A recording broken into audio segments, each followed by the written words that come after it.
Welcome back. As usual, I'm a few days behind in editing and uploading these videos, so by the time you see this, it'll probably be around Christmas. And if so, I wish you a Merry or Happy Christmas depending on where you are in the world, and if you happen to not celebrate that holiday, I hope you're having a good day wherever you are and whatever you're doing.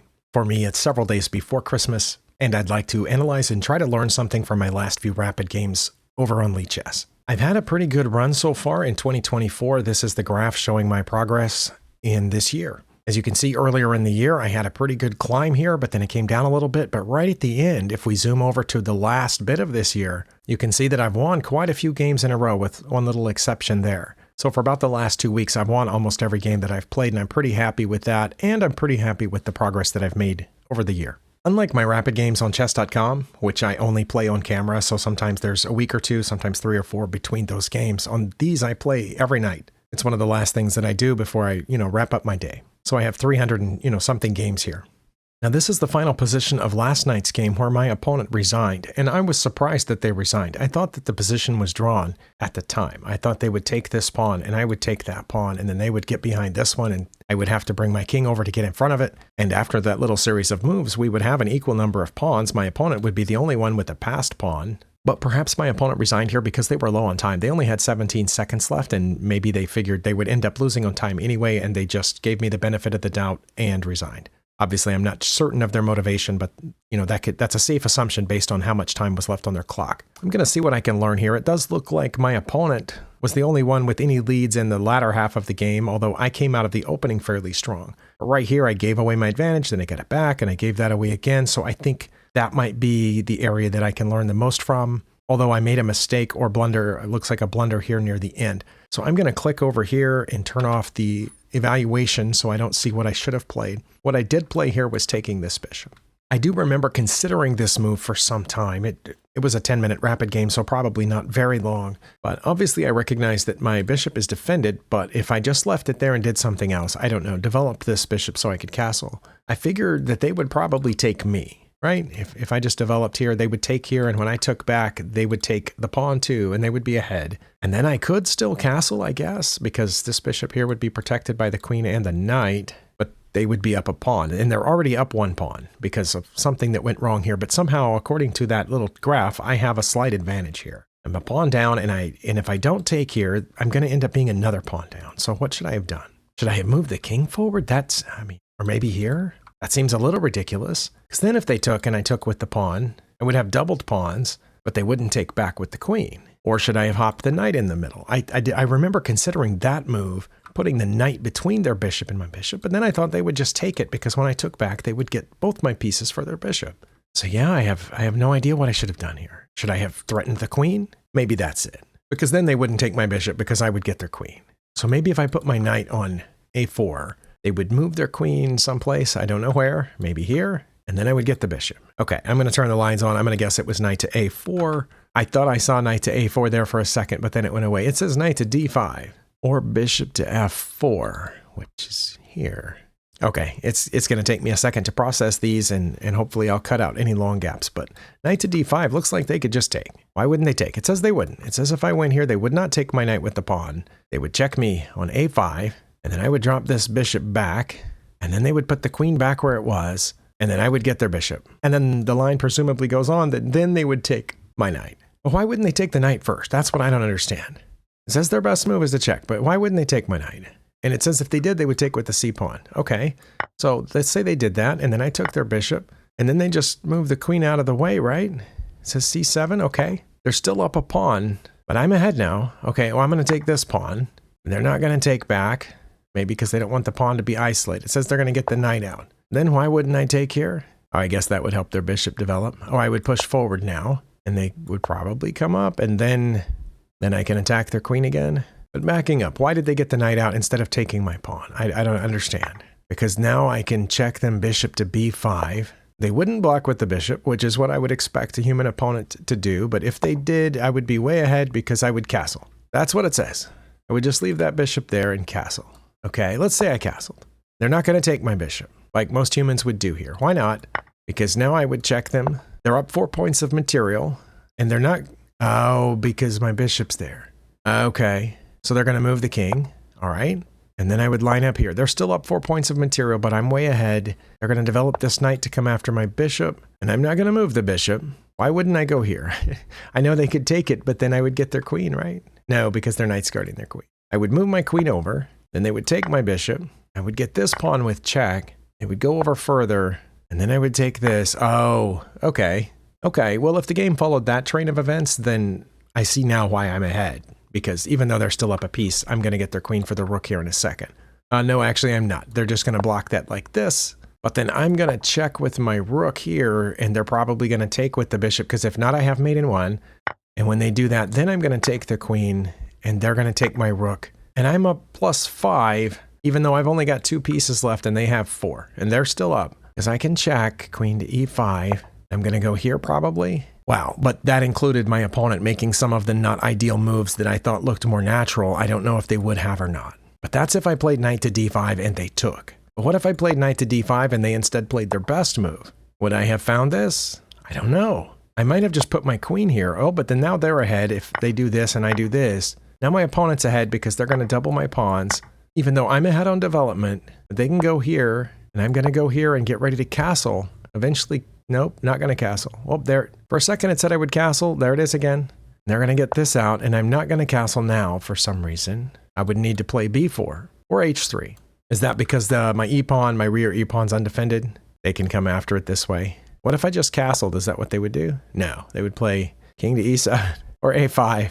Yeah, I don't understand really how I'm behind in this situation, but I was ahead here. Well, what was so bad about the move I suggested, which was knight to a4? Okay, oh, it still says that they would check me, and then I would block with the bishop, but then they would put their bishop here, but then I can put the knight back, and I'm still just very slightly ahead. If they develop over here, and then I would castle long. I probably wouldn't here. I would probably play a3, and their best move is to leave the bishop there and play knight b to d7.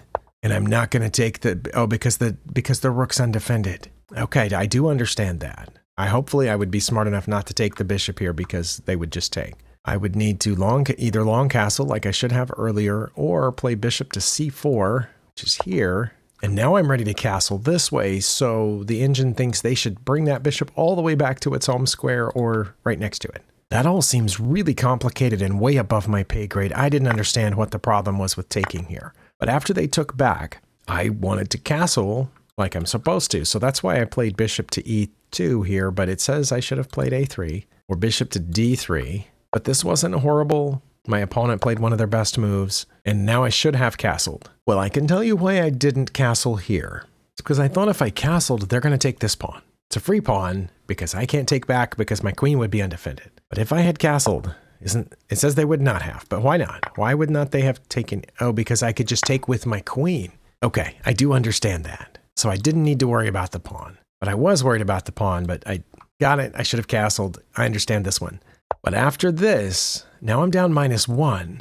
And maybe my opponent realized that I could take their knight if they put it in here on e4. But so they put it on d5, which I thought was very menacing. But I shouldn't have worried about it because my pawn is guarding the knight. Yeah, see, this whole time I thought that my queen was the only thing defending the knight, but the pawn is defending the knight and would be defending my queen if I took back here. Okay, but I did play my best move, which was castling, and it was a blunder for my opponent to castle, but only if I had played bishop to d3. Okay, that's because my queen and bishop are pointed over there. I do understand that. I should have threatened to take their h-pawn. And it says if I had played that, the engine would expect them to play f5, and then, of course, I would take that, and then they could put the knight back there, which would protect that pawn.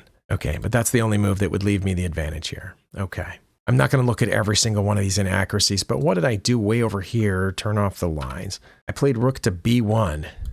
Okay, I can see why that's a problem, because they already have 2 pieces. Oh, no. I was going to say they have 2 pieces attacking that pawn, but after I played rook to b1, I had 2 pieces defending it. So I should not have played rook to b1. I should have let that pawn go. Now here I'm up 4 minutes. I don't know if I realized that during the game, but I should have taken some more time to think. How long did I spend on this? 10 seconds? I mean, 10 seconds is I think a reasonable amount of time in a 10-minute game, but yeah, it just looked like they were about to get this pawn, so I thought I could stop them from getting that pawn, but that wasn't it. Now, one thing I did figure out a few moves later was to put this knight down here, which threatens the rook and threatens a check, protected by this pawn, which would get this knight out of these rooks' way. Is it going to be that? Is it going to be knight to d7? Okay, knight to d7. Whoop, it was there for a second. Now it's gone. Okay, what? No, I didn't move anything. That was a right click. What happened? Okay, Lichess did a little thing where I tried to draw an arrow and it played 2 moves suddenly. I don't know why, but I was saying that it suggests I should play h4 here or rook to c4, which I guess protects the knight since they're about to take the pawn that's protecting the knight. But knight to d7 showed up for a second. Is that what it should have been? That would have been really close to even, and they would not have taken this pawn. I could understand them not taking the pawn with the knight because then I would get their rook. But why wouldn't they take the pawn with their rook? Oh, they could have, and it would have been even. Then I would have taken, and they would have taken. Then I would have checked, and my knight is safe in here. Probably would have come up, and I would have gone down. But they're fine as long as they check me now and then play h5, or if they play h5 first. Okay, then I would check here, and I assume they would go out this way. And I'm not going to go check here because they can just come back. Now I would play h4, which, as if you remember, I should have played h4 way back here, according to this. So this was a blunder because they could play knight to c3. Wait, why is that? Sorry, I don't understand. And it says I would put this rook back on e1, but I wouldn't. I would probably keep protecting that pawn and go after the knight. So if they played this, I would not come up here. That would have been much worse because of that. Oh. Okay, so back here, my opponent had to find this. It's the only move that takes advantage of the blunder, and that's because it's aiming for this fork of my king and other rook. So had they played that, I would have had to have either gone after their rook immediately and then checked like I did earlier, or immediately move this knight over here to keep them from forking me, but they would have done it anyway. Oh, because their rook's guarding that square. And if I go after their rook, they're just gonna move it. It says over here probably. And then I could check them, and they would get out of check. And then I would still have to come over here, and they're still going to check me, and I have to give up my rook for the knight. I think I understand that. And I need to either play knight to e4, I don't think that I would, or rook to c4, which goes after that pawn. But they would just get this pawn, and then I would have to move the knight anyway. Okay, so I think I understand why rook to b1 was a blunder. But that's only if my opponent finds this tactic. Which, I mean, people at my level sometimes do find these. Obviously, you've played them too. Some people are really good with their knights. But could I have seen that here? It didn't look like they were coming this way. To me, I'm focused on that pawn. That's what it was obvious that they were headed toward, at least it seemed to me. But first, they had played this g6 move so that their king would have an out and I wouldn't end up getting a back rank mate, right? Because here, I thought if they ever move that knight, I'm getting a back rank mate. But then they played that, and then I realized I'm not getting a back rank mate, but now I have to go, protect this pawn. But I should not have. I should have either played the knight to d7 idea, or h4, not sure why, or rook to c4. Now, if I had played rook to c4, would they have not taken this pawn? It's not one of the moves listed. It says rook to b2 or knight to b6. Why? Okay, sorry, I gotta know. Why not take the pawn? Oh, they could have, because that seems like a much more natural human move than what the engine was suggesting. Now I would play rook to b1 or knight to d7. But I had to play rook to b1 when the knight couldn't come in here, threatening my rook and the fork. I understand. It's just, man, should I have been able to see that from here? I guess I should. I guess I should be looking at all the places that the knight can go, and if I move over here, they can hop in here, right? And then if I move up to protect the pawn, they can come over here and fork my other ones. Okay.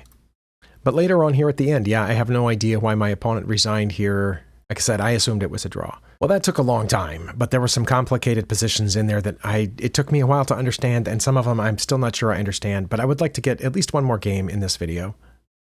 This is the previous night's game, and here's where my opponent resigned. And I didn't realize I was ahead. I know I'm up 2 pawns, but I'm up nearly -5 according to Stockfish, and I don't know what I should have played here if my opponent had not resigned, because they moved first and then resigned.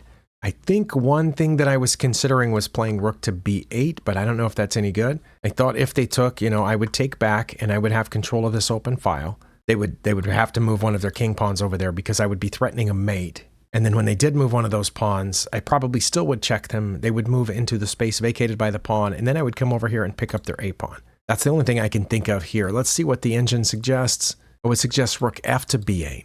Or a to b8. Okay, I probably would have played rook a to b8, and they wouldn't take me. Okay, so if I had played here, they would run away to c1 maybe, and then I would go after this pawn. Oh, and I would just get it? They wouldn't try to protect it or anything? Why wouldn't they try to protect the pawn with either the rook or the knight? It says they would play king to g1 or knight to d6. That's not knight to d6. Knight to d6 is over here. But why wouldn't they try to protect it? Because then I could come up here to aim for this pawn. Oh, now I'm going to get either one of them. Okay. That's if they didn't take me when I played the rook over to b8. Okay. All right. So I kind of had the wrong idea there, but my opponent must have recognized they didn't have anything good and they resigned. However, I had an advantage way back here and gave it away. So let's take a look at actually right here. It was very close to even and I gave it away. Let's see what I did here. Here I played bishop to f8. Okay, I was offering the bishop trade, but I should not have. Now here again, I am up 2 points of material. They're pawns, I think. And I have the bishop pair, whereas my opponent only has a bishop and a knight. That's the difference here. So I don't understand A, how it's even, or B, how this is a bad move. What should I have played? I do like where my bishop is. I remember putting it there and they blocked it with the pawn. Wait, speaking of that, is it d5? I wonder if the move here is d5, because clearly their knight's trying to come in here to d6. But if I play d5, they have to take back with the e pawn, and then I'm going to take back with my c pawn because that pawn on their c pawn is pinned. Okay, I'm going to guess d5. I never know when to do pawn pushes. Oh, it was d5. The only move that keeps us even is d5. d6 would not have been as good. Okay, I think I understand that. That's because their c pawn is pinned. If they do take it, oh, it says I would take here with my queen. The only move that keeps us even. Are you serious? Because I would have taken with the pawn. And that's bad because they can check down here. And my only move that's not a blunder is to give away my rook for the knight. Because if I go up here, that's really bad because now now my queen's not guarding that pawn anymore. Wow. Okay, so it was a mistake for them to move in here and I had to play d5. But I still would have messed it up, as you saw. If I had played here and they had taken, I would have taken with the pawn, but I had to take with my queen. And their only move that keeps us even is going over here. See, now if I was my opponent, I would probably take with the pawn, like so. But then I would get their queen. They would have, oh, now I'm forking their rooks. Okay, but why couldn't they just take with the queen then? What's the problem with that? Because I take here and they can't take back. Okay, I get that. They need to come down here. Nope, it said rook to b6 for a second, but now it says rook f to c1. Well, why wouldn't I just push past? I would. Okay, because now I have two passed pawns. Now they're going to play rook to b6. I don't know why they would play that, but that's what it said. I would go after their other rook, which would just move, and then I would go after their bishop, which would have to run away. It would still be very, very complicated, even if things followed out that exact line. But this was a blunder that would have lost me the game, except my opponent made some further mistake here, because they had a mating sequence at one point. Because this is mate in 7? Down there in the chart, it said mate in 22. If they played queen to d6 right now. Well, my opponent did not see how that would lead to checkmate, and I'm not sure that I do either. Or knight to g7 check, but they played knight to d6 check, which leaves me only one legal move. Then they went back over here, and I went back, and I wondered if they were going to try a repetition. But this time they found the knight over here to g7, but now it's not one of their top moves. But they did play this.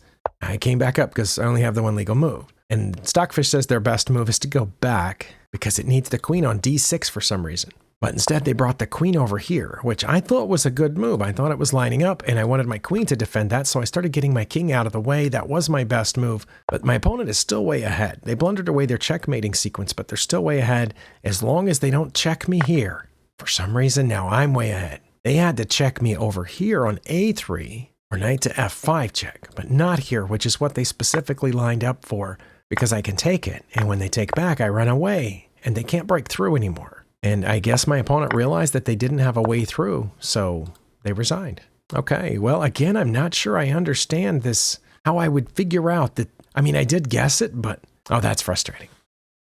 And the night before that, I had this game. This is the final position. I'm playing with the white pieces, and I'm about to promote. Yeah, my king went all the way down there to help with that pawn. And here's where my opponent ran out of time. So good job to them for playing it all the way out. It looks like they only ever had a lead right here in the beginning, but I gave away some leads. So I have enough time to just look at these few positions here. Here I played g3. I'm not going to bother turning off the lines and turning on the lines. Just going to see what I should have played was d4. But I played this because that's what I always play, because I go to Fianchetto the bishop. So what was the problem with that? The problem with that is that they can take this pawn. I'm not sure why that's a problem, because I have two defenders on it. Let's say that they took it. Would I not take back? I probably would, but they would have to find f5, and then I would play this, and they wouldn't take here because that would make us even. If they did take here, I would take with my bishop. They would nope. For a second it said they would take back, but they wouldn't. They would probably play d5, which I would take. They might take back, and then I would take this pawn or put my bishop back. Either way, I'd be fine. I would probably come back because taking that pawn just opens up their rook. So I would probably just come back to g2, and I would be fine. Wait, did I mess up? Sorry, how were they ahead then? Because they're up almost -1 if they take here. And I could just play bishop to g2, or I could take the knight. And if I took the knight, did I mess up? Because it says their best move is f5. And I'm not going to move my knight because then they get my rook. So I would play bishop to g2. Oh, this is where I messed up because I had them take the knight. But they can't take the knight. They have to go here first. And then it says I would not put my knight back. But why not? Because if I put my knight back, they're way ahead.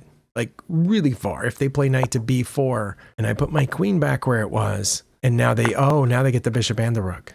Okay, I do understand that. But that's all because I played this normal move. My opponent had to see that this was good and that I wouldn't take, but they didn't see that. They brought another piece out, which allowed me to develop. I should have played knight to f3, but I put the bishop up instead, and they castled, and I got this knight out of the way. And a few turns later, I castled, and it was a mistake. But first, my opponent made this weird mistake, so I was ahead for a little bit. But then here I'm up +2, as long as I don't castle. But I did castle, so I gave away that advantage. Here I had to take the knight. Let's see, if I took the knight, and I assumed they would take back, and then it says my best move is to take that, but I probably would have castled. Okay, but let's say I took it, and they took back, and I took here. I'm just up +2. All right, well, it gets a little frustrating in these analysis sessions where if I don't follow the line out, I always wonder, maybe I would have understood it if I followed the line out. But a lot of times, most of the time when I do follow the line out, I still don't understand, and I spend a bunch of time. I'm up 1 pawn. King's stuck in the middle of the board. I don't understand how I'm ahead. I've got a piece that hasn't developed. I haven't castled my king. My opponent has developed all their pieces and castled. Okay, well, just out of curiosity, what was the move that lost them the game? Okay, I remember. Here, I put the bishop in front of the pawn. In fact, if I remember right, I had come around this way somehow to get in front of that passed pawn.